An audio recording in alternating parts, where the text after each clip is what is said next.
Assalamualaikum class, this is Muhammad Hashim Zia and you are watching Sequence and Series video lecture that is of first year intermediate maths on Mathflix by Hashim Zia.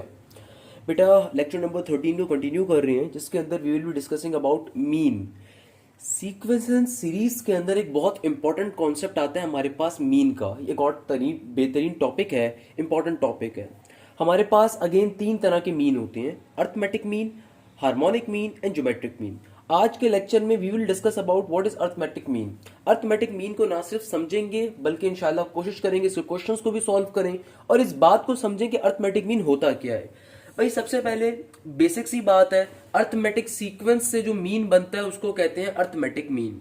अब arithmetic mean दो तरह के होते हैं, एक कहलाता है single arithmetic mean, एक कहलाता है एन अर्थमेटिक मीन. क्या कहा मैंने आपसे कहा कि बेटा दो तरह के अर्थमेटिक मीन होते हैं, single as well as an arithmetic mean.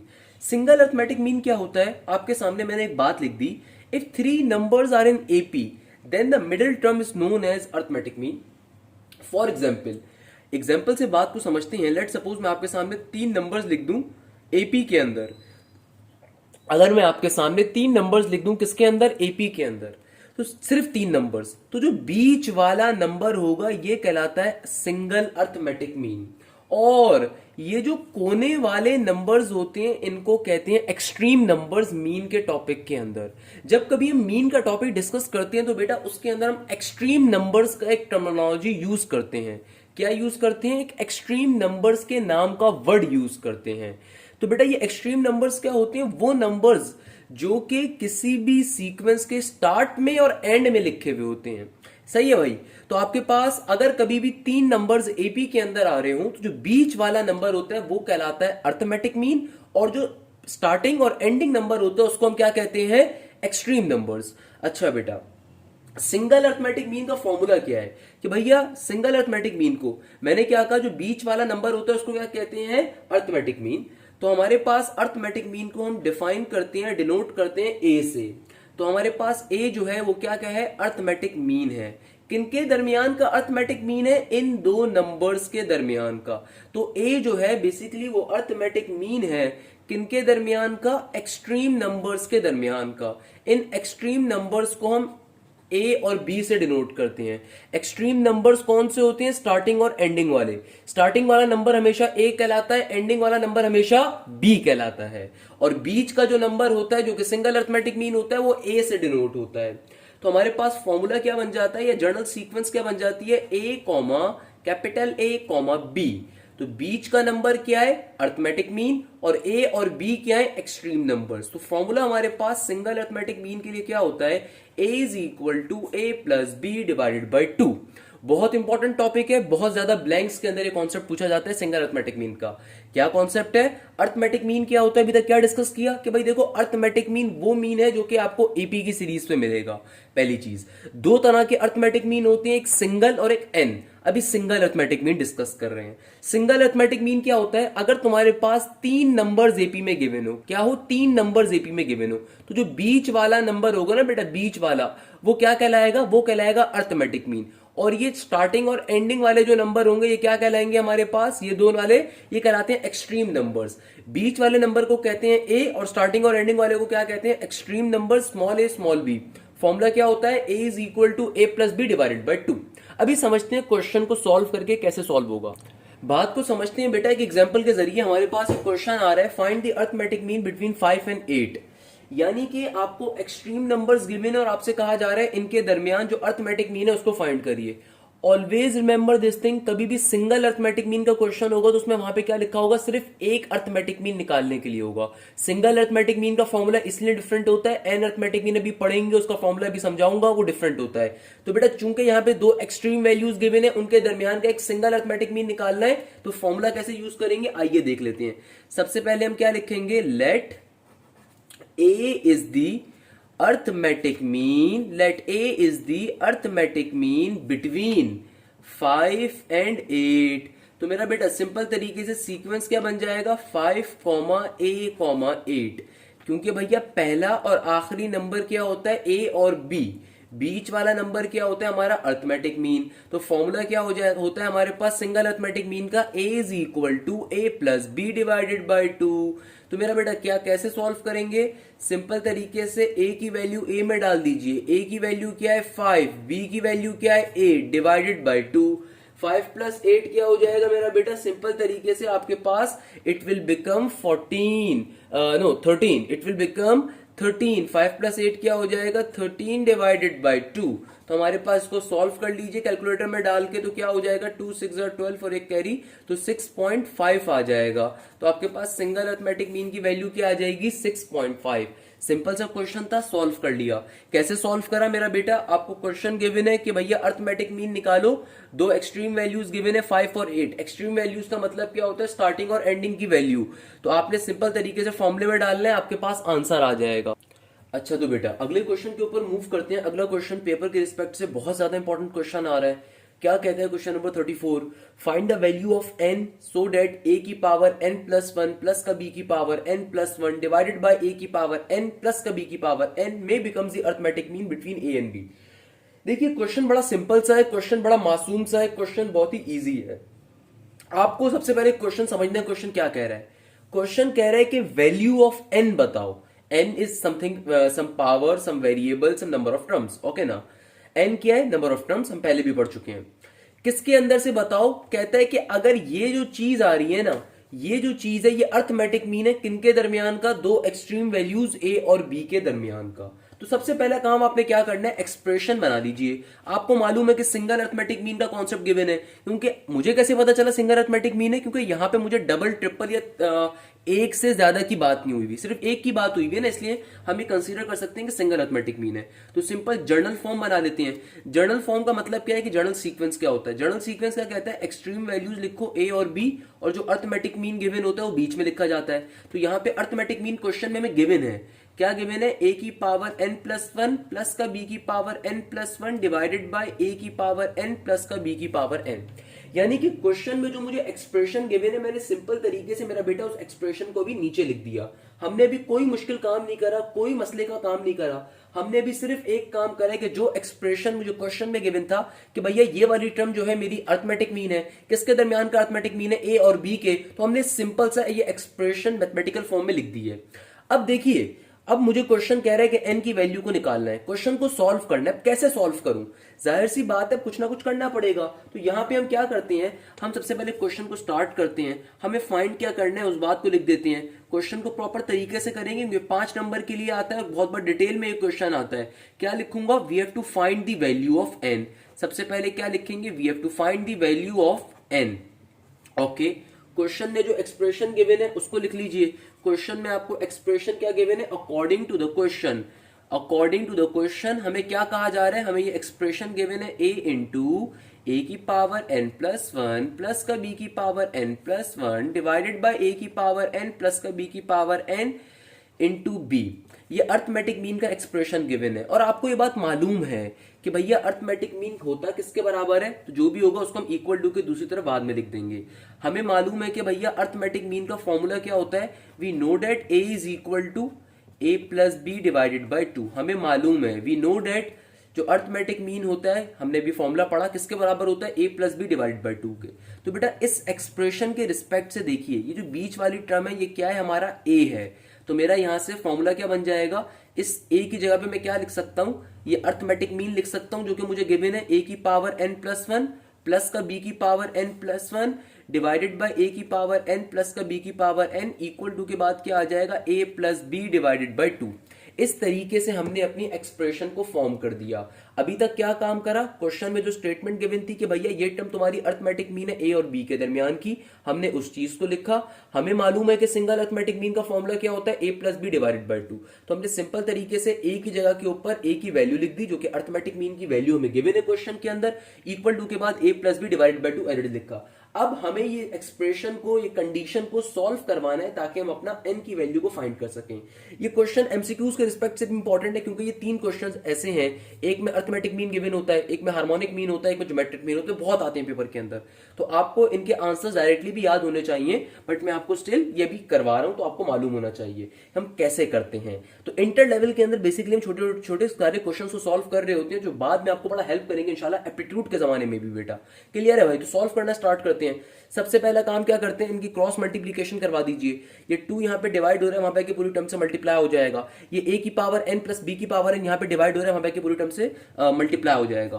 तो ये 2 जो नीचे डिवाइड हो रहा है, जब पूरी टर्म से मल्टीप्लाई होगा तो क्या बन जाएगा, 2 इंटू a की पावर n प्लस 1 प्लस का 2 इंटू बी की power n plus 1 equal to के बाद ये a प्लस बी ऊपर एज इट इज मौजूद है, ये a की पावर n प्लस का b की पावर n नीचे डिवाइड हो रहा है ना बेटा, तो यहाँ पे आके क्या हो जाएगा, मल्टीप्लाई हो जाएगा। सही है भाई, इसको फर्दर सॉल्व कर देते हैं। इधर क्या है, 2a की पावर n प्लस 1 प्लस का 2b की पावर n प्लस 1। यहाँ पे दोनों ब्रैकेट जब आपस में मल्टीप्लाई होंगे तो क्या बन जाएगा भाई, दो ब्रैकेट्स कैसे मल्टीप्लाई होते हैं, फर्स्ट ब्रैकेट की फर्स्ट टर्म सेकंड ब्रैकेट की फर्स्ट टर्म से मल्टीप्लाई होगी, क्या हो जाएगा, a इंटू ए की पावर n। फिर फर्स्ट ब्रैकेट की ये वाली टर्म सेकंड ब्रैकेट की सेकंड टर्म से मल्टीप्लाई होगी तो क्या बन जाएगा, प्लस का a इंटू बी की पावर n, प्लस का सिंबल एज इट इज। अब फर्स्ट ब्रैकेट की सेकंड टर्म सेकंड ब्रैकेट की फर्स्ट टर्म से और फिर सेकंड ब्रैकेट की सेकंड टर्म से मल्टीप्लाई होगी, क्या बन जाएगा, सिंपल तरीके से b जब जाके a की पावर n से मल्टीप्लाई होगा तो इट विल बिकम a की पावर n इंटू बी, फिर b जाके b की पावर n से मल्टीप्लाई हो जाएगा। तो इस तरीके से हमारा ये मल्टीप्लीकेशन हो जाएगी दो ब्रैकेट्स की। अब क्या करें, अब जरा इनको तरीके से एक बार लिख देते हैं ताकि आपको समझ में आए हमने क्या किया। ये क्या बन गया, 2 इंटू 2a की पावर n प्लस 1 प्लस का 2b की पावर n प्लस 1। यहाँ पे गौर से देखिए, ये a इंटू ए की पावर n है, तो मेरा बेटा a into A, whenever two terms multiply and their bases are same their power always add. तो यहाँ पे दो a मल्टीप्लाई हो रहे हैं तो एक ही बार लिखे जाएंगे और पावर्स क्या हो जाएंगी, आपस में ऐड हो जाएंगी। सेम गोज फॉर एयर, आगे नहीं हो सकता, तो a इंटू बी की power n as it is रहेगा। हमेशा कभी भी दो टर्म्स मल्टीप्लाई और उनकी बेसिस सेम हो, तो यहाँ पे देखिए a और a मल्टीप्लाई हो रहा था, बेस सेम थी तो पावर्स क्या हो गई, ऐड। इस a पे कोई भी पावर नहीं थी तो क्या थी, 1 था, इसलिए हमने a को एक बार लिखा और दोनों पावर्स को ऐड करके लिख दिया n प्लस 1। अच्छा भाई, आगे क्या हो जाएगा मेरा बेटा, a की पावर n इंटू बी, और यहाँ पे भी देखिए b इंटू बी की पावर n है, तो दो b की टर्म्स मल्टीप्लाई हो रही हैं तो उनकी पावर्स को आपस में ऐड करके लिख देंगे तो क्या बन जाएगा, b की पावर n प्लस 1। क्लियर है मेरा बेटा। अब ये a की पावर n प्लस 1 और b की पावर n प्लस 1 को इक्वल टू के दूसरी तरफ सेंड कर दीजिए ताकि यहाँ पे से माइनस हो जाए, तो क्या बन जाएगा, ये बन जाएगा 2a की पावर n प्लस 1 प्लस का 2b की पावर n प्लस 1 माइनस का a की पावर n प्लस 1 माइनस का b की power n plus 1 equal to के बाद क्या है मेरा बेटा, a b की पावर n प्लस का a n की पावर b।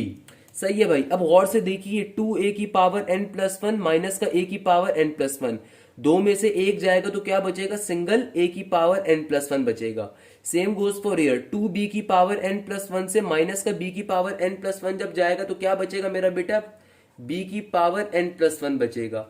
इक्वल टू के बाद क्या रहेगा, सिंपल a b की पावर n प्लस का a n की पावर b। ये हमारे पास टर्म्स सारी बच जाएंगी। क्लियर है मेरा बेटा। इस तरीके से हमने यहां तक का काम सॉल्व कर लिया।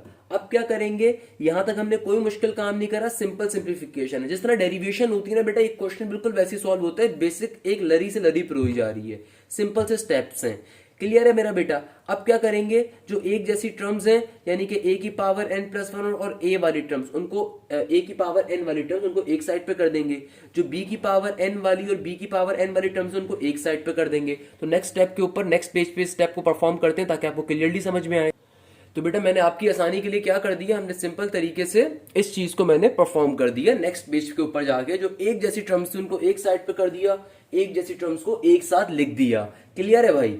अब देखिए इसका फायदा क्या हुआ, मुझे इन दो टर्म्स में से a की पावर n क्या मिल सकती है, कॉमन मिल सकती है। तो इन दो टर्म्स में से मैं क्या कॉमन ले सकता हूं, a की पावर n। तो ब्रैकेट में क्या बचेगा, देखिए यहाँ पे a की पावर n प्लस 1 था तो हमने a की पावर n कॉमन लिया, तो एक सिंगल a यहाँ पे भी मौजूद है, माइनस का सिंबल एज इट इज। यहाँ पे से हमने a की पावर n कॉमन ले लिया तो सिंपल b बचेगा, प्लस का साइन एज इट इज का एज इट इज। इन दोनों में देखिए क्या चीज कॉमन आ रही है, b की पावर n कॉमन आ रही है, तो b की पावर n को कॉमन ले लिया। तो ब्रैकेट में क्या बचेगा मेरा बेटा, सिंपल तरीके से इधर बचेगा b और इधर बचेगा माइनस का a, इधर क्या बचेगा माइनस का a। अच्छा भाई, अच्छा यहां से हमें माइनस का सिंबल कॉमन लेना चाहिए था ताकि ब्रैकेट में a minus B as it is आता। चलें अगले स्टेप में वो कर लेते हैं। तो मेरा बेटा क्या बन गया, यहाँ पे a की power n into a minus का b। मैं यहां से माइनस का सिंबल कॉमन ले रहा हूं ताकि हमारे पास ये दोनों ब्रैकेट सेम आए। हमेशा जब कॉमन लेते हैं तो इस बात का ख्याल रखा जाता है कि इंटरनल ब्रैकेट्स हमेशा सेम आपके फॉर्म होने चाहिए। तो हमने माइनस साइन इस ब्रैकेट से कॉमन ले लिया, तो पहले ले लेना चाहिए था बट बाद में ले लिया, कोई मसले की बात नहीं है। तो माइनस साइन कॉमन लेने पे क्या होता है, माइनस वाली चीज पॉजिटिव में कन्वर्ट हो जाती है और पॉजिटिव वाली चीज नेगेटिव में कन्वर्ट हो जाती है। क्लियर है भाई? तो इस तरीके से हमारे पास एक ब्रैकेट आ गया a माइनस बी का और एक फैक्टर आ गया a की पावर n माइनस के b की पावर n इक्वल टू 0। यहाँ पे इक्वल टू क्या है मेरा बेटा, हमारे पास 0 आ रहा है। क्लियर है भाई? यहां तक हमने क्या काम करा, दोबारा सुन लीजिए। हमने सिंपल तरीके से एक जैसी टर्म्स को एक साथ रखा और फिर उनमें से कॉमन ले लिया। माइनस का सिंबल और b की पावर n और a की पावर n को हमने कॉमन कंसीडर कर लिया। कॉमन करने के बाद हमारे पास अभी आसान चीज बन गई। अब यहाँ पे हम क्या काम करेंगे, तो देखिए यहाँ पे मेरा बेटा a माइनस बी जो फैक्टर है इस पूरे टर्म से मल्टीप्लाई हो रहा है, वहां पे जाके 0 से डिवाइड करवा के इसको खत्म करवा देते हैं। तो क्या बन जाएगा, a की पावर n माइनस का b की पावर n इक्वल टू 0। सिर्फ ये टर्म हमारे पास बच जाएगी। a माइनस बी इस पूरे ब्रैकेट से क्या हो रहा था, मल्टीप्लाई, वहां पे जाके 0 से डिवाइड करवाया तो खत्म हो गया। बेटा a और b कांस्टेंट टर्म है, एक्सट्रीम नंबर्स होते हैं, पहले भी बता चुका हूं। तो कांस्टेंट नंबर्स को आप 0 से डिवाइड करवा के खत्म करवा सकते हो, इसलिए वहां पे जाके 0 से डिवाइड होके क्या हो गया, खत्म हो गया। क्लियर है मेरा बेटा? तो अब ये हमारे पास एक्सप्रेशन क्या आ गई, a की पावर n माइनस का b की पावर n इक्वल टू 0। बेटा माइनस की b की पावर n को दूसरी तरफ सेंड कर देंगे तो क्या बन जाएगा, a की power n is equal to simple b की पावर n। अब देखिए ये b की पावर n को हमने इक्वल टू के दूसरी तरफ भेज दिया। ये b की पावर n यहाँ पे कुछ भी नहीं है तो सिंपल क्या होगा बेटा, 1 होगा। जाहिर सी बात है ना, ये b की पावर n के साथ कुछ भी नहीं है तो इसका मतलब क्या है, 1 होगा। तो ये b की पावर n 1 से मल्टीप्लाई हो रहा होगा, तो ये b की पावर n जो यहाँ पे मल्टीप्लाई हो रहा है उसको दूसरी तरफ जाके अब मैं डिवाइड में लिख देता हूँ। ये सब हम काम क्यों कर रहे हैं मैं भी आपको समझाता हूँ। तो क्या बन गया मेरा बेटा, a की power n divided by b की पावर n इक्वल टू 1। इसको देख लीजिए हमने क्या स्टेप किया, माइनस की b की पावर n को पहले दूसरी तरफ भेजा तो क्या बन गया, पॉजिटिव का b की पावर n। अब देखिए b की पावर n के साथ कोई भी नंबर नहीं है तो इसका मतलब 1 होगा। तो ये b की पावर n 1 से क्या हो रहा है, मल्टीप्लाई। कोई भी टर्म इक्वल टू के एक तरफ मल्टीप्लाई हो रही थी दूसरी जाके क्या हो जाएगी, डिवाइड हो जाएगी। तो इस तरीके से क्या बन गया, ये बन गया a की power n divided by b की पावर n इक्वल टू 1। और जाहिर सी बात है n जो है वो एक कॉमन नंबर होगा दोनों के ऊपर, दोनों के ऊपर सिमिलर पावर होगी, सिमिलर चीज होगी। तो मेरा बेटा यहां पे हम इस पावर n को एक ही दफा ब्रैकेट से बाहर निकाल के रख देते हैं। इक्वल टू के बाद क्या आ जाएगा, सिंपल 1 आ जाएगा। इक्वल टू के बाद क्या मौजूद था, पहले से 1 ही मौजूद था तो वही आ जाएगा। ये स्टेप हमने क्या करा, दोनों टर्म्स के ऊपर n आ रहा तो हमने एक ही बार n को ब्रैकेट से बाहर निकाल के रख दिया। अब जो मैं यहाँ पे स्टेप करने वाला हूं ये बड़ा इंपॉर्टेंट स्टेप है मेरा बेटा। ऑलवेज रिमेंबर दिस थिंग कि दुनिया में कभी भी किसी टर्म के ऊपर पावर 0 हो तो किसके बराबर होता है, 1 के बराबर होता है। लेट सपोज a की पावर 0 हो, x की पावर 0 हो, a प्लस b कंप्लीट आपके पास आ जाए और उसकी होल पावर 0। दुनिया में कोई भी चीज हो अगर उसकी पावर में 0 आ जाए तो वो बराबर होता है 1 के। तो क्या मैं इस 1 की जगह के ऊपर ये लिख सकता हूं, a डिवाइडेड बाई b की पावर 0 इक्वल टू 1। आप बोलेंगे सर बिल्कुल लिख सकते हैं आप, क्योंकि यहाँ पे 1 लिखा हुआ है। तो 1 की जगह के ऊपर क्या मैं ये लिख सकता हूं, a divided by b whole power में 0, क्योंकि दुनिया में किसी भी टर्म की पावर 0 हो उसका मतलब 1 ही होता है। तो मैं इस 1 की जगह पे क्या लिख दूंगा, इस टर्म को लिख दूंगा। इससे फायदा क्या होगा अभी वो आपको समझ में आ जाएगा कि इस 1 की जगह पे हम क्या लिख देंगे, a divided by b whole term power में क्या आ जाएगा, 0। इससे फायदा क्या होगा कि यहाँ पे हमारे पास इक्वल टू के दोनों तरफ बेसिस सेम हो जाएंगी। और मैथ्स का ये बेसिक असूल है, कभी भी इक्वल टू के आमने सामने अगर दो टर्म सेम हो जाए तो उनकी पावर आपस में इक्वेट करवाई जा सकती है। तो यहां से हमारे पास फाइनली n की वैल्यू आ जाएगी 0 के बराबर। यहां से हमारे पास n की वैल्यू क्या आ जाएगी, 0 के बराबर। इस तरीके से क्वेश्चन सॉल्व हो जाएगा। आई एम सो सॉरी बेटा, मैं अपने नॉर्मल नेचुरल वेव के पढ़ा नहीं पा रहा। उसके पीछे रीज़न ये कि मेरी तबीयत कुछ अरसे से ख़राब चल रही है, बट स्टिल मैं आप लोगों की फरमाइश के ऊपर ही वीडियो लेक्चर्स कंप्लीट करवाने की कोशिश कर रहा हूँ, ताकि वो तमाम बच्चे जो सिर्फ मुझ पे एतबार करते हैं या किसी कोचिंग को अफोर्ड नहीं कर सकते, तो मैं उनके लिए भी मेहनत बहुत ज़्यादा करता हूँ। ऑल्दो मैं इंस्टीट्यूट साइड पे भी पढ़ाता हूँ पैसे लेके, हैवी चार्जेस लेके, बट स्टिल वो बच्चे जो मुझ पे बहुत ज़्यादा एतबार रखते हैं, ये लेक्चर सिर्फ बेटा मैं आप लोगों के लिए बना रहा हूँ। हालांकि मेरी तबीयत ज़रा ख़राब चल रही है तो इसलिए मैं बहुत ज़ोर से भी नहीं बोल पा रहा, जो कि मेरा नॉर्मल कन्वीनियंट वे है बोलने का। आई होप कि आप इस बात को समझ पाएंगे। कहने का मकसद क्या है कि इस क्वेश्चन में हम लोगों ने क्या किया, अगर मैं दोबारा से आपको एक्सप्लेन कर दूं, क्वेश्चन बहुत इंपॉर्टेंट है, one of the most important question है बेटा इस टॉपिक का, हर साल पेपर में आता है, एमसीक्यूज के अंदर बहुत ज्यादा ये क्वेश्चन एप्टीट्यूड साइड पे आता है, इसके आंसर्स आपको रट जाने चाहिए। कभी भी आपको इस तरह की टर्म दी जाएगी और कहा जाएगा arithmetic mean between A and B है, always remember this thing, n की वैल्यू हमेशा जीरो होती है। क्यों जीरो होती है, मैं एप्टीट्यूड लेवल पे ये पूरा मेथड नहीं सॉल्व करवाता, बच्चे को डायरेक्टली बताता हूं कि भाई जीरो होती है, आपको याद रखो, क्योंकि इंटर लेवल पे बच्चा पढ़ के आता है, तो इंटर लेवल पे इसलिए मैं कॉन्सेप्ट पूरा प्रॉपर बच्चे को समझाता भी हूं।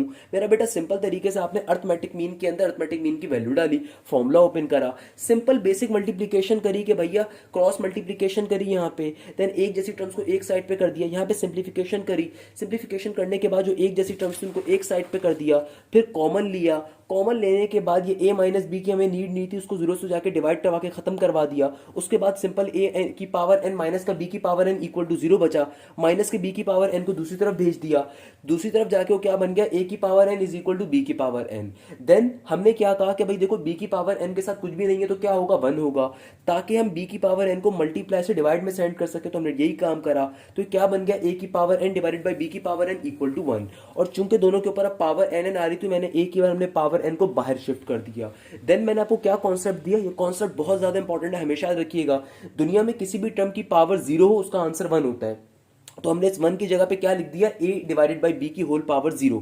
ऐसा इसलिए करा क्योंकि बेटा मैथ्स का एक बेसिक कॉन्सेप्ट होता है, कभी भी इक्वल टू के आमने सामने अगर दो टर्म्स आ जाएं और दोनों की बेसिस सेम हो तो उनकी पावर्स को इक्वेट कर सकते हैं, यानी कि उनकी पावर्स बराबर आ जाती हैं, तो इसीलिए n की वैल्यू क्या आ गई, 0 आ गई। इस तरीके से क्वेश्चन क्या हो गया, अपने मंतकी अंजाम को पहुंच गया और हमारा एक मोस्ट इंपॉर्टेंट क्वेश्चन सॉल्व हो गया मेरा बेटा।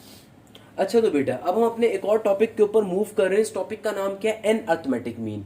अर्थमेटिक मीन दो तरह की होती है, एक होता है सिंगल अर्थमेटिक मीन, एक होता है n arithmetic mean. Single arithmetic mean अपने नाम से जाहिर है कि बेटा अगर सिर्फ एक अर्थमेटिक मीन होगा, सिर्फ एक अर्थमेटिक मीन होगा, या इन अदर वर्ड्स अगर तीन नंबर्स गिवन होंगे एपी की सीरीज के अंदर, तो बीच वाला नंबर होगा अर्थमेटिक मीन और साइड के दोनों नंबर्स क्या कहलाते हैं, एक्सट्रीम नंबर्स। तो भाई एन अर्थमेटिक मीन नाम से जाहिर है कि ऐसा अर्थमेटिक मीन जो एक से ज्यादा जहां पर हो, यानी कि दो अर्थमेटिक मीन हो, 3 हो, 4 हो, 5 हो, या इन अदर वर्ड्स अगर एपी की सीरीज 3 से ज्यादा की आ जाए तो पहला और लास्ट तो एक्सट्रीम नंबर्स कहलाएंगे और बीच के नंबर सारे अर्थमेटिक मीन होते हैं। तो बातों बातों में पूरा कॉन्सेप्ट मैंने आपको समझा दिया, अब समझ लेते हैं मैंने लिखा हुआ क्या है। If more than 3 terms are in AP, if more than 3 terms are in AP, then all the numbers middle one are known as the arithmetic means except the extreme numbers।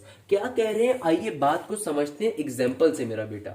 Let suppose मैं आपको एक sequence लिखवाता हूं 2, 4, 6, 8, 10, 12।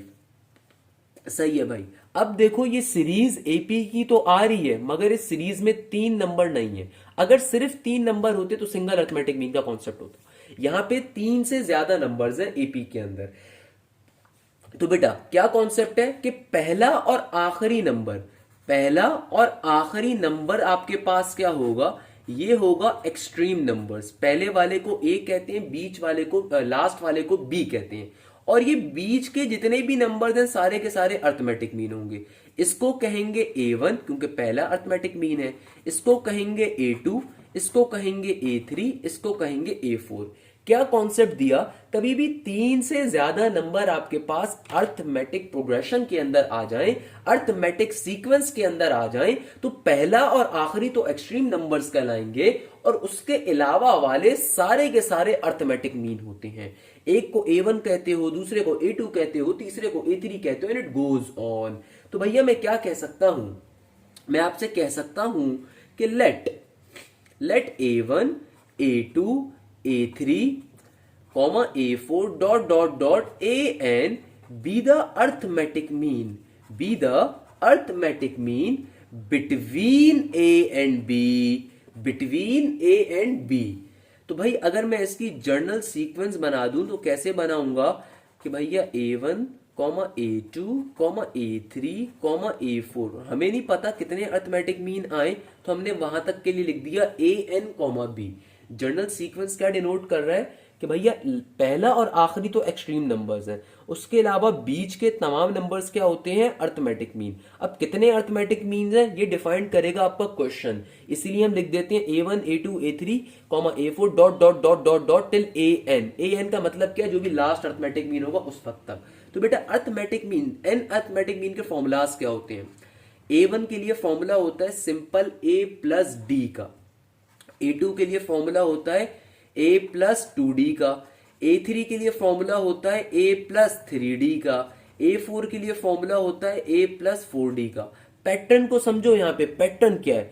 Arithmetic mean 1 के लिए formula क्या है, as it is A plus D. Arithmetic mean 2 के लिए फॉर्मूला क्या है, A प्लस 2D। A3 के लिए फॉर्मूला क्या है, A प्लस 3D। A4 के लिए फॉर्मूला क्या है, A प्लस 4D। तो इसका मतलब क्या है, AN के लिए फॉर्मूला क्या होगा मेरा बेटा, A प्लस ND। पैटर्न को समझो, जहां तक का नंबर है वहीं तक का नंबर एक्सपेंड होगा, ओपन होगा। क्लियर है भाई। बहुत से बच्चे इस टॉपिक में कंफ्यूजन करते हैं, इसको नॉर्मल एपी की सीरीज से कंपेयर करवा देते हैं कि सर वहां पे तो एक कम होता था, तो इस तरीके से याद करने की। बेटा दोनों डिफरेंट चीजें, आपने दोनों को मिलाना नहीं है। अर्थमेटिक मीन के कॉन्सेप्ट के अंदर A2 की वैल्यू क्या होती है, A प्लस 2D।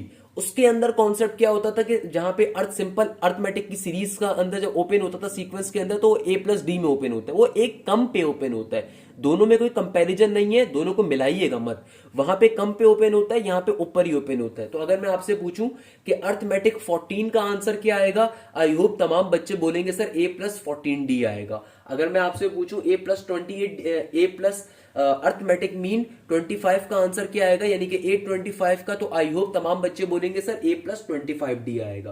क्लियर है। अच्छा यहाँ पे जो D होता है, होता तो डिफरेंस ही है मगर उसका फॉर्मूला डिफरेंट है। A यहाँ पे फर्स्ट एक्सट्रीम नंबर होता है, और D क्या होता है, D का फॉर्मूला होता है। D का फॉर्मूला होता है B माइनस का A divided by N plus 1। क्या फॉर्मूला है, B माइनस का A divided by N plus 1। B is the second extreme number, A is the first extreme number divided by total number of arithmetic means plus का 1। Simple तरीके से आपके पास ये formula होता है। N क्या होता है, नंबर ऑफ अर्थमेटिक मीन्स। तो आइए बेटा एक क्वेश्चन को सॉल्व करते हैं। क्वेश्चन बहुत ज्यादा इंपॉर्टेंट है, एग्जाम्पल क्वेश्चन के तौर पे इसको सॉल्व करवा रहा हूं। क्या क्वेश्चन है, कहता है insert fourth arithmetic mean between 18 and 3। सही है भाई। सबसे पहले क्वेश्चन को फॉर्म करेंगे। क्या लिखेंगे मेरा बेटा, we will right let A1, हमसे क्या कहा जा रहा है, कितने अर्थमेटिक मीन इंसर्ट करने, 4। क्या कह रहा है, insert 4 arithmetic mean between 18 and 3, यानी कि मुझे 4 अर्थमेटिक मीन इंसर्ट करने हैं। तो यानी कि A1 A2 A3 and A4, 4 arithmetic mean क्या करने मेरा बेटा, हमें इंसर्ट करने। किनके दरमियान अर्थमेटिक मीन इंसर्ट करने, 18 और 3 के दरमियान। क्या लिखेंगे, let A1 A2 A3 A4 be the 4 arithmetic mean, be the 4 arithmetic means between 18 and 3, between 18 and 3, यानी कि 4 अर्थमेटिक में इंसर्ट करने किसके दरमियान, 18 और 3 के दरमियान।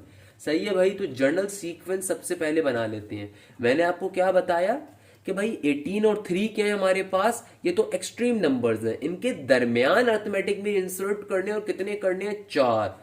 यानी कि हमें A1 A2 A3 A4 की वैल्यूज निकालनी है। क्लियर है मेरा बेटा, क्लियर है मेरा बच्चा। तो यहां पे मेरे पास 18 और 3 क्या, एक्सट्रीम नंबर्स। A क्या कहलाएगा, 18। A क्या होता है, पहला एक्सट्रीम नंबर। B क्या होता है, दूसरा एक्सट्रीम नंबर्स। क्लियर है मेरा बेटा ये बात भी। सबसे पहले हम फाइंड कर लेंगे D को। तो वी नो डेट D का फॉर्मूला क्या होता है मेरा बेटा, अभी लिखवाया, B माइनस का A divided by N plus 1। Clear है भाई। तो B की वैल्यू क्या है, 3, A की वैल्यू क्या है, 18 डिवाइडेड बाय N। N का मतलब क्या होता है, total number of arithmetic mean. कितने अर्थमेटिक मीन इंसर्ट कर रहे हैं, 4 कर रहे हैं। तो 4 प्लस 1 क्या बन जाएगा, 5। तो D की वैल्यू क्या आ जाएगी, 3 माइनस का 18। 3 माइनस का 18 करेंगे तो माइनस का 15, 4 प्लस 1 5, 5 3 15। तो D की वैल्यू क्या आ जाएगी मेरा बेटा, नेगेटिव का 3 आ जाएगी। D की वैल्यू क्या आ जाएगी, नेगेटिव का 3। अब सिंपल तरीके से इन चारों अर्थमेटिक मीन्स की वैल्यूज को फाइंड कर लेंगे। कैसे करेंगे, सबसे पहले A1 की वैल्यू को फाइंड करेंगे। A1 की वैल्यू कैसे आएगी, A1 is equal to, formula आपको याद करवा चुका हूं, A प्लस डी। तो मेरा बेटा A की वैल्यू क्या है, A क्या है 18, D की वैल्यू क्या है, -3। तो 18 में से 3 निकालूंगा तो मेरा बेटा आंसर क्या आ जाएगा, सिंपल पॉजिटिव का 15। A1 की वैल्यू आ गई। फिर फाइंड कर लेंगे A2 की वैल्यू को, तो A2 की वैल्यू कैसे आएगी, A2 का formula A plus 2D। A की वैल्यू क्या है मेरा बेटा, सिंपल तरीके से A की वैल्यू आ रही है 18 प्लस का 2, D की वैल्यू क्या है मेरा बेटा माइनस का 3, क्या बन जाएगा 18 माइनस का 6, 18 में से 6 निकालोगे तो बच्चा क्या बन जाएगा तुम्हारे पास, सिंपल तरीके से 12। तो A2 की वैल्यू क्या आ गई, 12 आ जाएगी। इधर ही सॉल्व कर लेते हैं इसको। Then we will find A3 की वैल्यू मेरा बेटा। A3 की वैल्यू कैसे निकालेंगे, A प्लस का 3D। क्लियर है भाई, A की वैल्यू क्या है 18 प्लस का सिंबल 3 का 3 एज इट इज। D की वैल्यू क्या आ जाएगी मेरा बेटा -3, क्या बन जाएगा 18 का 18 प्लस माइनस का सिंबल, क्योंकि 3 इंटू -3 क्या हो जाएगा माइनस का 9। 18 में से 9 निकालूंगा तो बेटा क्या बचेगा, 9 ही बचेगा। A3 की वैल्यू भी आ गई। फिर A4 की वैल्यू फाइंड कर लेंगे। कैसे करेंगे मेरा बेटा, बहुत ही आसान तरीका। क्या फॉर्मूला है हमारे पास, A प्लस का 4D। क्लियर है भाई, जितना अर्थमेटिक मीन ओपन होता है उसी नंबर पे ओपन होता है। तो A4 का फॉर्मूला क्या होगा, A प्लस का 4D। तो A की वैल्यू क्या है, और से जरा मुझे देख के बताइए मेरा बेटा, 18 है, 4 का 4। D की वैल्यू क्या है मेरा बेटा, सिंपल तरीके से है नेगेटिव का 3, क्या बन जाएगा, ये बन जाएगा 18 माइनस का 4 3 12। 18 में से आप 12 निकालेंगे तो क्या बचेगा, 6 बचेगा भैया। तो क्या आ गया हमारे पास, A4 की वैल्यू भी आ गई। लास्ट में रिजल्ट लाजमी लिखेंगे।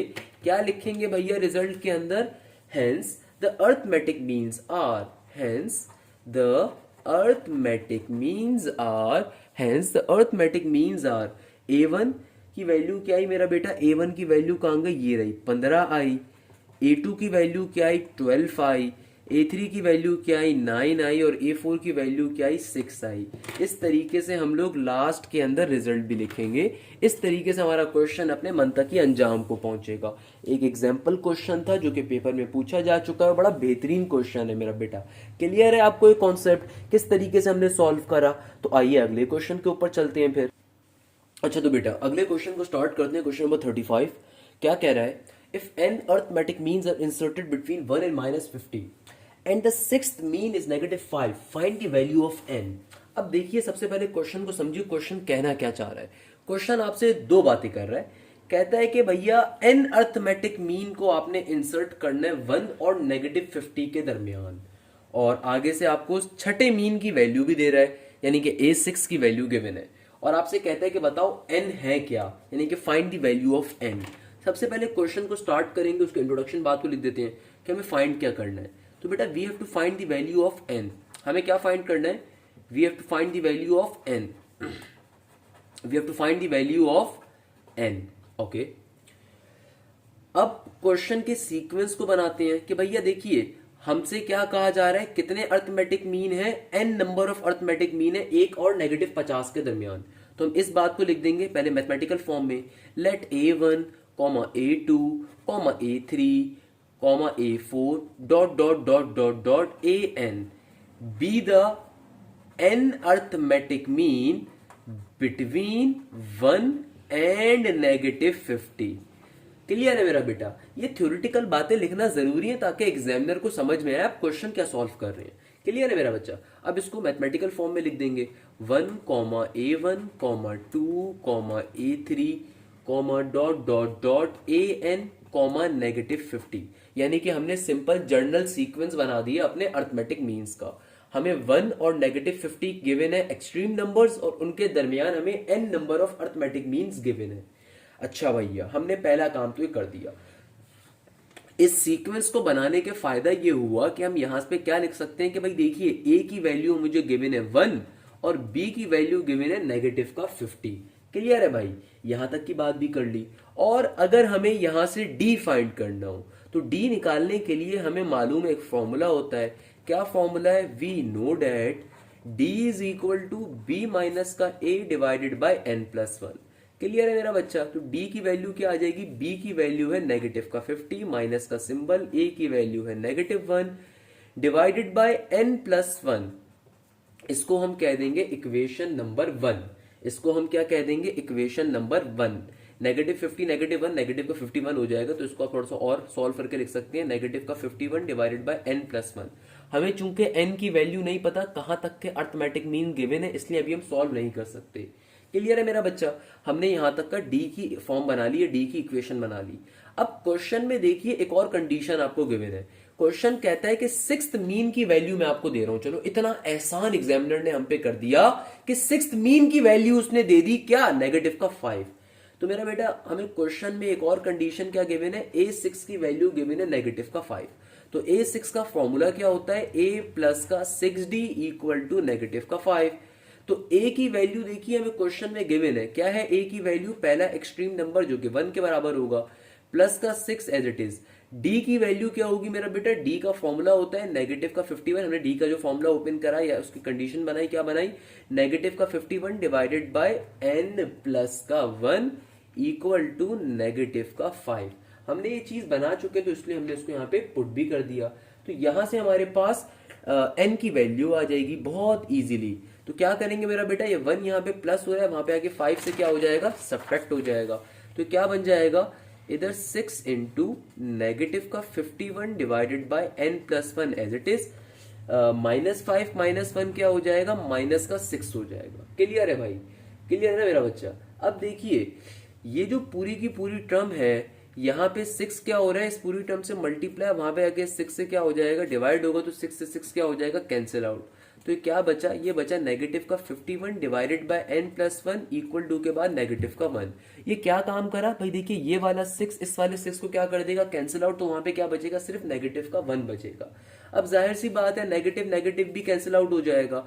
तो ये क्या बन गया, ये बन गया 51 divided by n plus 1 equal to 1। ये n प्लस 1 यहाँ पे डिवाइड हो रहा है, वहां पे आके क्या हो जाएगा, मल्टीप्लाई। तो क्या बन जाएगा, 51 is equal to n plus 1। Plus के 1 को जब दूसरी तरफ भेजूंगा तो क्या हो जाएगा, माइनस का 1 हो जाएगा, इक्वल टू के बाद n। तो n की वैल्यू क्या आ जाएगी, 51 माइनस का 1, जो कि किसके बराबर होगा, 50 के बराबर होगा। इस तरीके से हमारा n की वैल्यू आ जाएगी। तो मेरा बेटा कैसे सॉल्व किया इस क्वेश्चन को, दोबारा से सीख लीजिए। सिंपल सा क्वेश्चन गिवन था, आपको क्वेश्चन में कहा जा रहा था n अर्थमेटिक मीन आपको दिए गए हैं, यानी कि नंबर ऑफ अर्थमेटिक मीन आपको बताए नहीं गए थे। कहता है कि मगर किनके दरमियान गिवन है, एक्सट्रीम नंबर्स आपको गिवन है 1 और -50। आपसे कहा जाता है कि भैया छठे मीन की वैल्यू -5 है, तो आप सॉल्व करके बताओ n की वैल्यू क्या होगी। हमने सिंपल तरीके से पहले सीक्वेंस बनाया, a और b की वैल्यू फाइंड कर ली, d के फॉर्मूले में डाल के d का एक जनरल फॉर्म बना दी। फिर जो क्वेश्चन में कंडीशन गिवन है a6 वाली, उसके अंदर d की वैल्यू को पुट किया, थोड़ा सा सिंप्लीफाई करा, काटन पीटी करी, बेसिक मैथ्स करी और n की वैल्यू को फाइंड कर लिया। लास्ट में रिजल्ट लाजमी लिखोगे, जितने भी वर्ड प्रॉब्लम बेस्ड क्वेश्चंस होते हैं सब में लास्ट में रिजल्ट लिखा जाता है। क्या लिखोगे, सिंपल सा English, hence the n value of n is 50। Clear है भाई? सिंपल सा रिजल्ट है, बेसिक सी इंग्लिश यार, इतनी अंग्रेजी हम सबको आती है। क्लियर है मेरा बच्चा? इस तरीके से क्वेश्चन सॉल्व हो जाएगा।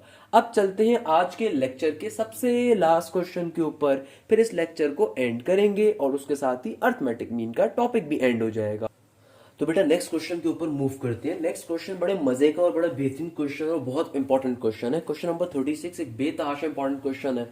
क्या कह रहा है, कहता है n arithmetic means are inserted between 20 and 80 and the ratio of the first and the last mean is 1:3. Find the value of n. अब देखिए इस क्वेश्चन को हम सॉल्व कैसे करेंगे। सबसे पहले तो हमें इस बारे में इल्म होना चाहिए कि भैया इस क्वेश्चन को सॉल्व कैसे करना है। देखिए क्वेश्चन क्या कह रहा है, क्वेश्चन कहता है कि n अर्थमेटिक मीन इंसर्ट कर रहे हो कहां पे, 20 और 80 के दरमियान, और रेशो पहले और लास्ट मीन का है 1:3। एक बहुत इंपॉर्टेंट क्वेश्चन है, बेतहाशा पेपर में आया है, एप्टीट्यूड के अंदर भी एज एमसीक्यू जो क्वेश्चन बहुत आता है। तो बेटा सबसे पहले तो हम सीक्वेंस बनाने की कोशिश करेंगे। क्या लिखेंगे, we have to find the value of n, we have to find the value of n। तो जो चीज हमें फाइंड करनी है सबसे पहले हमने वो लिख दी, we have to find the value of n। तो मेरा बेटा मैं क्या लिखूंगा, let a1 a2 a3 dot dot dot dot till an are the arithmetic mean, are the arithmetic mean between a and b, a and b यानी कि 20 और 80 के दरमियान। क्लियर है मेरा बेटा? तो सीक्वेंस क्या बन जाएगा, हमारा सीक्वेंस बन गया 20, a1, a2, a3, a4 dot dot dot dot till an, 80। सबसे पहले हमने वो सीक्वेंस बना लिया जो कि हमें क्वेश्चन में गिवन था। हमें ये बात क्वेश्चन में गिवन है कि भैया तुम्हारे पास n number of arithmetic means 20 और 80 के दरमियान मौजूद है। तो हमने इसी बात को मैथमेटिकल वे में कन्वे कर दिया कि भाई 20 और 80 के दरमियान n अर्थमेटिक मीन मौजूद है।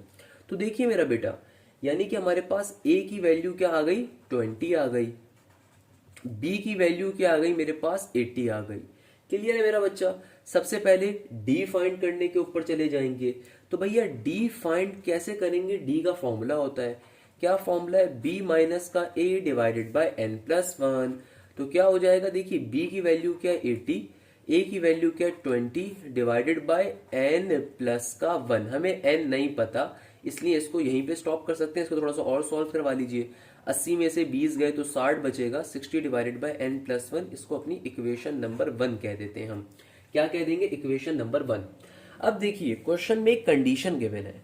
क्या कंडीशन दे रहा है, कहता है ratio of first and the last mean, ratio of the first and last mean बराबर है किसके, 1:3 के। यानी कि पहली और लास्ट मीन के दरमियान का रेशियो 1:3 है। क्लियर है मेरा बेटा। तो क्वेश्चन क्या कहता है, according to the question A1 का जो रेशियो है किसके साथ, लास्ट मीन के साथ। अब आपको लास्ट मीन की वैल्यू तो नहीं पता, तो यहां पे क्या लिखूंगा, AN लिख दूंगा। देखो मेरा बेटा, क्वेश्चन कह रहा है रेशियो जो है पहली और लास्ट मीन के दरमियान का 1:3 है। मुझे पहली मीन तो पता है A1 है, मगर लास्ट मीन के बारे में नहीं मालूम है, तो वहां पे हम AN लिख देंगे। तो क्या रेशियो गिवन है, 1:3। क्या गिवन है, 1:3। तो हमने इसको ऐसे करके जो क्वेश्चन में कंडीशन गिवन है उसको लिख दिया। ये इस सिंबल का मतलब क्या होता है, रेशियो यानी कि डिवीजन। क्लियर है मेरा बेटा। तो हमने इसको लिख दिया। अब इसको एक्सपेंड करवा दूंगा। A1 में A1 का फॉर्मूला, AN में AN का फॉर्मूला। तो आइए देखते हैं क्या बन जाएगा। I am so sorry. A1 का फॉर्मूला क्या हो जाएगा, A plus D divided by AN। AN का फॉर्मूला क्या हो जाएगा, A plus ND equal to के बाद क्या हो जाएगा, 1/3। अब देखिए इसको पहले थोड़ा सा सिंप्लीफाई करवा लेते हैं मेरा बेटा। a की वैल्यू हमें मालूम है क्या है मेरा बेटा, a की वैल्यू अब तमाम स्टूडेंट्स बताएंगे। a यानी कि फर्स्ट टर्म उसकी वैल्यू 20 गिवन है हमें। क्या बन जाएगा, 20 प्लस का d डिवाइडेड बाय 20 प्लस का nd इक्वल टू के बाद क्या आ जाएगा, 1:3। अब क्या करें भैया, अब इसको थोड़ा सा और सिंप्लीफाई करवा देते हैं। d का फॉर्मूला यहाँ पे एक्सपेंड करवा देते हैं। d क्या है, 60 डिवाइडेड बाय n प्लस 1, जो कि हमने फॉर्म किया हुआ है। तो क्या बन जाएगा, 20 प्लस का d के अंदर d का formula that is 60 divided by n plus 1 divided by क्या हो जाएगा, 20 प्लस का n as it is, d के अंदर d का formula 60 divided by n plus 1 equal to के बाद क्या आ जाएगा, 1/3 इक्वल टू के बाद क्या आ जाएगा, 1/3। अब क्या करें, अब यहाँ पे थोड़ा सा एक मजे का काम करेंगे। सबसे पहले तो यहाँ पे अगर मैं आपसे कहूं, हम क्या ले सकते हैं, एक एलसीएम ले लेते हैं। भाई इस 20 के नीचे कुछ भी नहीं है तो क्या है, 1 है। यहाँ पे क्रॉस मल्टीप्लाई करके एलसीएम ले लेते हैं। इस 20 के नीचे भी कुछ नहीं है तो क्रॉस मल्टीप्लाई करके एलसीएम ले लीजिए। तो ये ऊपर क्या बन जाएगा, n+1 नीचे आ जाएगा, इधर 20 इंटू n+1 आ गया, इधर प्लस का 60 आ जाएगा। इधर नीचे क्या आ जाएगा, नीचे भी n+1 आ जाएगा, इंटू 20 इंटू n+1 आ जाएगा, प्लस का n इंटू 60 आ जाएगा। इक्वल टू के बाद क्या है, 1/3। इस n+1 से n+1 क्या हो जाएगा, कैंसिल आउट हो जाएगा। तो मेरा बेटा ये क्या बन जाएगा, ये बन जाएगा 20 इंटू n+1 प्लस का 60 divided bye 20 into n+1 plus का n इंटू 60 इक्वल टू के बाद क्या आ जाएगा, 1/3। क्लियर है भाई। अब यहाँ पे हम क्या काम करने वाले हैं, हम क्रॉस मल्टीप्लीकेशन कर देंगे। ये जो टर्म दूसरी तरफ जाके मल्टीप्लाई हो रही है, दूसरा मल्टीप्लाई करवा देंगे, इससे हमारा ही फायदा होगा। मगर उससे पहले भी हम एक काम वैसे कर सकते हैं कि सिंप्लीफिकेशन कर लें। पहले क्रॉस मल्टीप्लीकेशन नहीं करते, पहले सिंप्लीफिकेशन कर देते हैं। यहाँ पे हमने क्या स्टेप किए, दोबारा रिपीट कर देता हूँ सिंपल तरीके से। बेटा यहाँ पे एलसीएम लिया है, इधर ऊपर वाले टर्म का एलसीएम अलग लिया, नीचे वाले टर्म का एलसीएम अलग लिया, फिर ये n+1 से n+1 क्या कर दिया, कैंसिल आउट कर दिया। अब पहले हम यहाँ पे थोड़ा सिंप्लीफिकेशन और कर देते हैं कि ब्रैकेट्स को ओपन कर देते हैं। 20 जो बाहर है इधर n+1 से मल्टीप्लाई हो जाएगा, इधर भी जो 20 बाहर है अंदर n+1 से मल्टीप्लाई हो जाएगा। तो क्या बन जाएगा, ये बन जाएगा 20n प्लस का 20 प्लस का 60 डिवाइडेड बाय, नीचे भी क्या आ जाएगा, 20n प्लस का 20 प्लस का 60n इक्वल टू के बाद क्या है, 1/3। तो इनको आपस में ऐड करवा दीजिए। 20 प्लस 60 क्या हो जाएगा मेरा बेटा, 80 हो जाएगा। तो ये क्या बन गया 20 प्लस का 20n प्लस का sorry 20n as it is है यहाँ पे, तो 20n एज इट इज रहेगा, 20 प्लस 60 ऊपर क्या हो जाएगा, सिंपल 80 बचेगा। नीचे क्या हो जाएगा मेरा बेटा, नीचे हमारे पास सिंपल तरीके से अगर मैं गौर से देखूं तो क्या बन जाएगा, ये हमारे पास हो जाएगा, अल्लाह भला करे, 20n प्लस का 60n, ये हो जाएगा हमारे पास 80n प्लस का 20 एज इट इज बचेगा। इक्वल टू के बाद क्या आ रहा है, 1/3। अब अगर मैं गौर से इसको देखूं तो ऊपर वाली टर्म से भी 20 कॉमन ले सकता हूं, नीचे वाली टर्म से भी 20 कॉमन ले सकता हूं फाइनली। तो मेरा बेटा ऊपर से 20 कॉमन लूंगा तो क्या बचेगा, n प्लस का 4, और नीचे वाली टर्म से जब 20 कॉमन लूंगा तो क्या बचेगा, ये बचेगा 4 प्लस का 4n प्लस का 1, 4n प्लस का 1, क्योंकि 20 के टेबल में 80 कहाँ पे आता है, 4 पे आता है। तो 80n में से जब 20 कॉमन लिया तो क्या बचा, 4n, और फिर 20 में से 20 कॉमन लिया तो 1 बचा। इक्वल टू के बाद क्या है, 1/3। 20 से 20 क्या हो गया, कैंसिल आउट, तो क्या बन गया, ये बन गया n plus 4 divided by 4n plus का 1 इक्वल टू 1/3। अब फाइनली क्रॉस मल्टीप्लीकेशन करवा दीजिए, 3 यहाँ पे डिवाइड हो रहा है, वहां पे पूरी टर्म से मल्टीप्लाई होगा तो क्या बन जाएगा, 3n प्लस का 3 4 12 इक्वल टू के बाद पूरी टर्म यहाँ पे डिवाइड हो रही है, वहां पे 1 से मल्टीप्लाई होगी तो क्या बन जाएगा, 4n प्लस का 1। n वाली टर्म्स को एक साइड पे कर दीजिए और सिंपल टर्म्स को एक साइड पे कर दीजिए, तो मेरा बेटा क्या बन जाएगा, 4n as it is minus का 3n, 12 में से 1 गया तो 11 बचेगा, 4n माइनस का 3n क्या हो जाएगा, n हो जाएगा। इस तरीके से फाइनली n की वैल्यू क्या आ जाएगी, 11 आ जाएगी। बेटा ये क्वेश्चन डिफिकल्ट नहीं है, सिंप्लीफिकेशन इसमें ज्यादा है तो आपको मसला आ सकता है। अगेन मैं अपने नेचुरल वे में इसलिए नहीं पढ़ा पा रहा क्योंकि मेरी तबीयत थोड़ी नासाज है, but still I have tried my best कि मैं आपको कन्वे कर सकूं प्रॉपरली। मैं दोबारा से कॉन्सेप्ट रिपीट कर देता हूं। क्या कॉन्सेप्ट है बेटा इस क्वेश्चन का, आपको सिंपल तरीके से 20 और 80 के दरमियान n number of arithmetic means given है और आपसे कहा जा रहा है n की वैल्यू को बताओ, और आपको पहली और लास्ट टर्म के जो मीन है उनका रेशियो गिवन है 1:3। हमने सबसे पहले क्या करा, डी तक का फॉर्मूला फाइंड कर लिया, उसके बाद जो रेशियो वाली फनकारी थी, रेशियो का मतलब डिवीजन होता है, तो पहली वाली टर्म का रेशियो अपना फॉर्मूला ओपन करा, पहली वाली टर्म का, लास्ट टर्म का फॉर्मूला अपना ओपन करा और 1:3। अब यहाँ पे a की वैल्यू पुट कर दी और जो d का फॉर्मूला था उसको भी पुट करवा दिया जो हमने ओपन किया था। सिंपल तरीके से हम लोगों ने यहाँ पे एलसीएम लिया, एलसीएम लेने के बाद n+1 को कैंसिल आउट कर दिया, सिंप्लीफिकेशन करी कैसे कि ब्रैकेट्स को ओपन कर दिया, एक्सपेंड करवाया, जब ब्रैकेट्स को एक्सपेंड करवा दिया तो जो टर्म ऐड हो रही थी उन्हें ऐड करके लिख दिया, जो प्लस हो रही थी उनको प्लस करके लिखा, तो 20n का 20n आया, 20 प्लस 60 80 होता है वो आ गया, नीचे 20n प्लस 60n ऐड हो रहा था तो 80n बन गया और 20 का 20 एज इट इज। फिर ऊपर वाली टर्म से और नीचे वाली टर्म से 20 कॉमन ले लिया, उनको कैंसिल आउट कर दिया, फाइनली सिंपल सी टर्म बन गई। उनको आपस में सिंप्लीफाई करवाने के लिए हमने क्या करा, क्रॉस मल्टीप्लीकेशन करी, 3 नीचे डिवाइड हो रहा था वहां पे मल्टीप्लाई हो गया, ये वाली टर्म नीचे डिवाइड हुई थी मल्टीप्लाई हो गई। इस तरीके से हमारे पास यहाँ से n की वैल्यू आ गई। बहुत से बेवकूफ के बच्चे, बहुत से लेजेंड बच्चे पेपर के अंदर n की वैल्यू पॉइंट में निकाल के आ जाते हैं और फिर बाद में बड़े फखर से मुझे बताते हैं कि सर वो n की वैल्यू जरा पॉइंट में आ रही थी। तो मेरा दिल चाहता है कि उनको एक हाथ चंबे चमाटे रिसीव करवा दूं। मेरा बेटा n है क्या चीज, n is number of terms.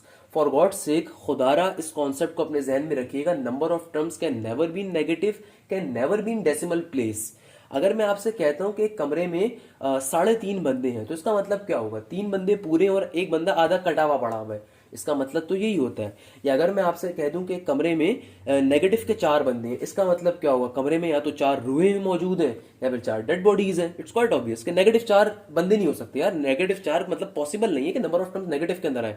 तो नंबर ऑफ टर्म्स इसलिए हमेशा होल नंबर फॉर्म में आती है, प्रॉपर डिजिट आता है, तो ये बात आपको मालूम होनी चाहिए। तो एक अच्छा बच्चा वो होता है जिसको अपने आंसर्स का भी आइडिया हो कि निकाल के आ रहा है। भाई मैथ्स तो बहुत लोग पढ़ाते हैं बट अल्हम्दुलिल्लाह आई बिलीव कि अगर इस तरीके से कोई आपको कन्वे करे तो जरूर मुझे भी बताइएगा। इसी लेक्चर को यहाँ पे हम एंड करेंगे और इस बात पे एंड करूंगा कि आप जहां भी हैं, जैसे भी आप प्रैक्टिस करेंगे बहुत ज्यादा इंशाल्लाह, और जिससे भी आप टीचिंग कर ले रहे हैं वो इंशाल्लाह आपके कॉन्सेप्ट्स क्लियर करेगा और प्रॉपर तरीके से आप उसके कॉन्सेप्ट समझेंगे इंशाल्लाह।